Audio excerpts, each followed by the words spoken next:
So this is the debrief for Intasc standards 4 and 5, content knowledge and application of content.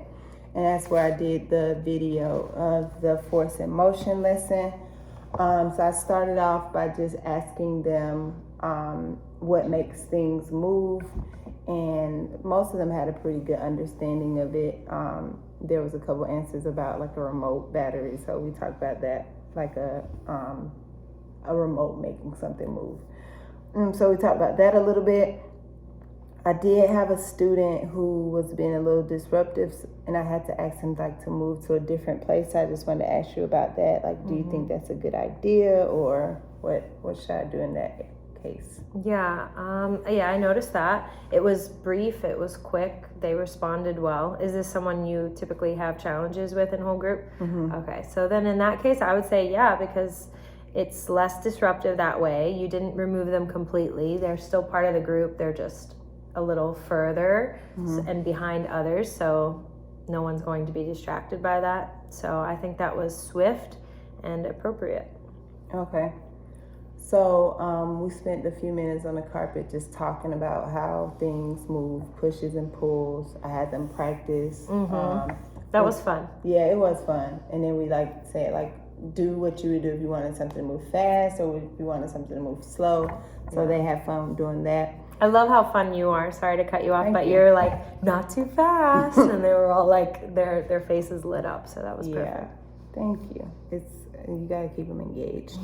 I also decided to sit in a circle this time, which was also, I like more. So then we moved to groups. We had toy cars, and we had some bigger balls and some smaller balls.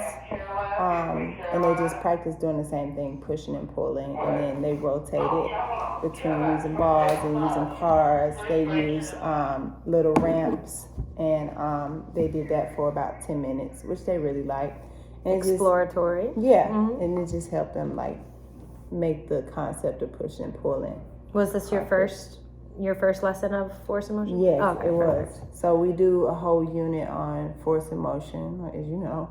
And that was their introduction to it. Nice.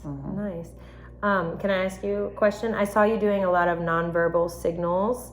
Can you tell me more about which ones you were using? Like I saw that. That's crisscross applesauce. This means I usually do this when I'm asking a question. That means in order to answer, you need to raise your hand. If I ask a question, do this, that means you can call out.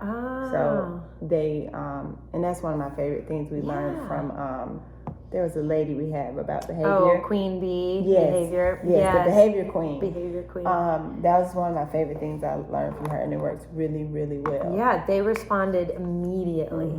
I do a lot of sign language. And it helps like with me too, so I don't have to keep saying the same thing. Yeah, I was gonna say, like, what benefits do you see in using nonverbal cues? It helps me so I don't have to say the same thing over and over. I'm not interrupting the lesson. And I think they view it as a little bit of a warning. Like, she did the hand signal, so I think they see it as levels. So a hand signal, like, that's like a level 1. If she has to say something, she means a little more business. You know what I mean? Yeah. So it introduces another level of like redirecting, which I like. And it holds them accountable because they have to be looking at you, right? And if they're looking, then they know what the signal is. Yeah. So another engagement piece, like you mentioned earlier, keeping them engaged with like fun, here and there, and keeping them on their toes, but then also not only your voice, but your hands are moving, so they're like watching you. I really liked it. So we came back to the rug, kind of debriefed, went over the definitions and what it means again to push and pull. And I had them name some objects they could push and some objects they can pull as they went off to lunch. I think a next step would be talking about ways things move. Like zigzag and up and down and things like that. So I think that's where I'm going with the next lesson. Yeah, and at the very beginning of your lesson, you hooked them by saying, if you're lifting something, is that a push or a pull? And they were saying various things, and you left it open-ended. So that might also be a good segue into how do things move? Can you lift Yeah. them? Like, because up, down is part of your motion vocabulary, I think. Yeah.